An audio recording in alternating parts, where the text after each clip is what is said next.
Friends, हमारी आज की मूवी है स्प्लाइस, जो कि साल 2009 में आई थी और ये एक साइंटिफिक फिक्शन बेस्ड मूवी है। इसके अंदर दो साइंटिस्ट एक प्रोजेक्ट पे काम करते हैं और वो प्रोजेक्ट फेल हो जाता है और एक समस्या का रूप ले लेता है और उसकी वजह से बहुत कुछ उनको खोना पड़ जाता है। इस मूवी के अंदर जो साइंटिस्ट होते हैं वो हस्बैंड एंड वाइफ होते हैं। हस्बैंड का नाम क्लाइव होता है और उसकी वाइफ का नाम एल्सा होता है, जो कि जेनेटिक साइंटिस्ट होते हैं और एक नर्ड नाम की कंपनी में काम करते हैं। ये क्या करते हैं, बेसिकली ये दो अलग अलग जानवरों को डीएनए को मिलाकर एक नया जानवर बना देते हैं। फिर उस जानवर को उसके दवाइयाँ बनाने में इस्तेमाल करते हैं और अलग अलग एक्सपेरिमेंट करते हैं। इन्होंने एक नया स्पेसीज बना लिया है जिसका नाम है फ्रेड, और ये एक मेल है और इसको फीमेल स्पेसीज से मिलाने जा रहे हैं। एंड इन दोनों को जब भी पास आते हैं तो वो आपस में कांटेक्ट बनाते हैं और ऐसा होता है और इनका ये एक्सपेरिमेंट सफल होता है। बाद में कंपनी की एक मीटिंग होती है। उस मीटिंग में क्लाइव और एल्सा ये बताते हैं अपने बॉस को कि हम इस स्पेसीज के डीएनए के साथ इंसानी डीएनए भी मिला सकते हैं, जो कि इंसानों की बीमारियों को ठीक करने में काम आ सकता है। बट उनकी बॉस जो होती है वो मना कर देती है और एल्सा और क्लाइव को कहती है अब सेकंड स्टेज में काम करने के लिए कहती है, यानी कि उनको दवाइयाँ बनाने के लिए कहती है। लेकिन एल्सा और क्लाइव इस डिसीजन से खुश नहीं होते हैं और वो अपना अगला प्रोजेक्ट स्टार्ट करते हैं सबसे छुपा कर। एल्सा क्लाइव को इंसानी डीएनए देती है किसी अनजान व्यक्ति का, बट ये डीएनए स्पेसीज के डीएनए से मिल नहीं पाता है और इनको सक्सेस नहीं मिलती है। बाद में एल्सा अपना खुद का डीएनए क्लाइव से छुपाकर, यानी क्लाइव को नहीं बताती है, वो अपना खुद का डीएनए देती है और वो उसका डीएनए मैच हो जाता है। अब ये दोनों बहुत खुश होते हैं। अब क्लाइव इस प्रोजेक्ट को आगे नहीं बढ़ाना चाहता क्योंकि इसको परमिशन नहीं है और कई दिक्कतों का सामना करना भी पड़ सकता है, कई लीगल एक्शन भी इनके खिलाफ हो सकते हैं। बट एल्सा क्लाइव की बात नहीं मानती है। वो इस डीएनए को एक वोम्ब में डालती है, एक आर्टिफिशियल गर्भ होता है उसके अंदर डालती है और उसी के अंदर बच्चा ग्रो करेगा। बट क्लाइव बोलता है कि तुम्हें जब मारना ही है इसको बाद में, तो इसका पैदा करने का क्या फायदा। बट एल्सा एक जिद्दी किस्म की लड़की है, वो नहीं मानती। वो उस डीएनए को वोम्ब में रखती है और बच्चा बहुत जल्दी ग्रो करने लगता है। कुछ टाइम बाद वो बच्चा बाहर आ जाता है। वो एक फीमेल स्पेसीज था और रिसर्च से ये भी पता चलता है कि ये मैच्योर होने के बाद ये मर जाएगा।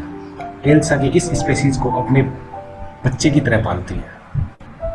एल्सा ने जो ये स्पेसीज पैदा किया है उसको अपने बच्चे की तरह पालती है।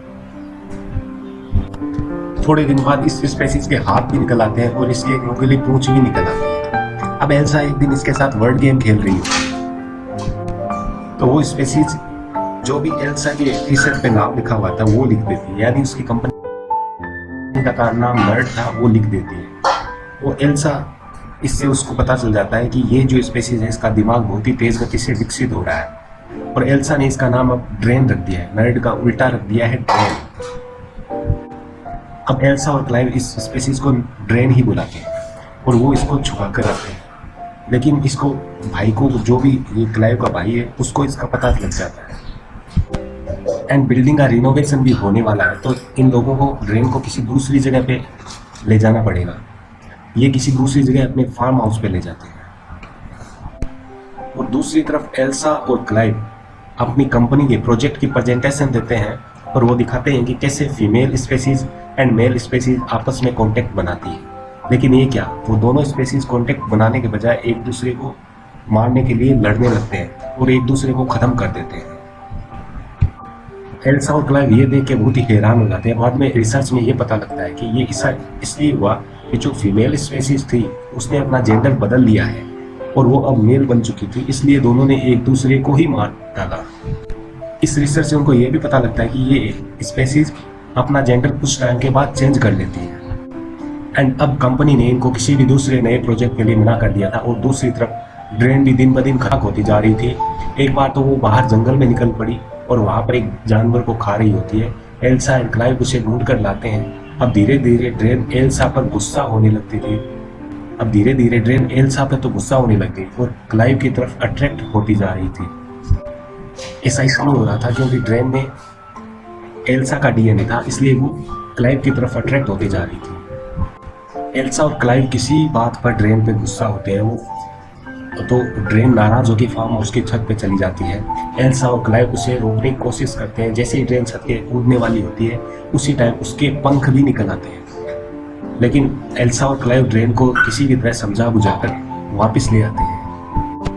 अब दूसरी सीन में क्लाइव फार्म हाउस पे आता है। वहाँ पे एल्सा नहीं होती, वहाँ पे सिर्फ ड्रेन होती है और ड्रेन बिल्कुल न्यूड होती है। ड्रेन क्लाइव को किस करने की कोशिश करती है। क्लाइव पहले तो मना कर देता है, इस पर ड्रेन नाराज होता है। फिर क्लाइव भी सेक्स के लिए हाँ कर देता है। फिर क्लाइव एंड ड्रेन इंटीमेट होने लगते हैं और उसी टाइम पे वहाँ पर एल्सा आ जाती है।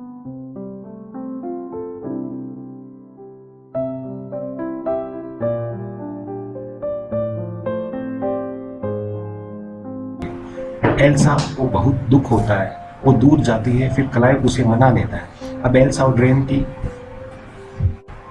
और उल्टा क्लाइव एल्सा पे गुस्सा भी होता है। वो इसलिए एल्सा से नाराज है कि ये जो कुछ भी हो रहा है वो एल्सा की वजह से हो रहा है। उसने इस प्रोजेक्ट को कंटिन्यू किया, इसी वजह से ये सब कुछ हो रहा है। ड्रेन पे नाराज थी एंड एल्सा ड्रेन को बांधकर उसकी पूंछ काट देती है और उस पूंछ से वो नया प्रोटीन बना लेती है और उसी प्रोटीन को वो कंपनी को दे देती है, जिससे दवाइयाँ बनाई जाती है और उस प्रोटीन से कंपनी को बहुत ज़्यादा प्रॉफिट होता है। इस बात से कंपनी वाले भी समझ जाते हैं कि ये किसी नए स्पेसीज से, इंसानी डीएनए से जो बना है उससे ये ज़्यादा यही प्रोटीन बनाया गया है। अब क्लाइव और एल्सा ड्रेन को ख़त्म करने का इरादा बनाते हैं। जैसे ही वो फार्म हाउस पे पहुंचते हैं तो वो देखते हैं कि ड्रेन अब खुद ब खुद मर रही है, उसका लाइफ साइकिल पूरा हो चुका है। ये देख के दोनों को बहुत ज़्यादा दुख होता है। अब ड्रेन जब मर जाती है तो एल्सा और क्लाइव उसको फार्म हाउस पे कुछ ही दूरी पे गाड़ने के लिए जाते हैं। उसी समय क्लाइव और एल्सा के पास क्लाइव का भाई और कंपनी का कोई आदमी आता है, क्योंकि उनको पता लग चुका था कि इन्होंने नया स्पेसीज बनाया है और वो क्लाइव और एल्सा से उस नए स्पेसीज को मांगने की डिमांड करते हैं।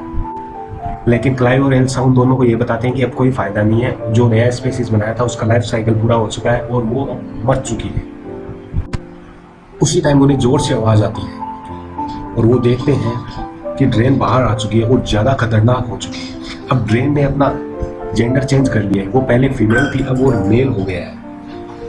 ड्रेन ने अब क्लाइव के भाई और उस कंपनी में जो आदमी आया था उस दोनों को मार दिया है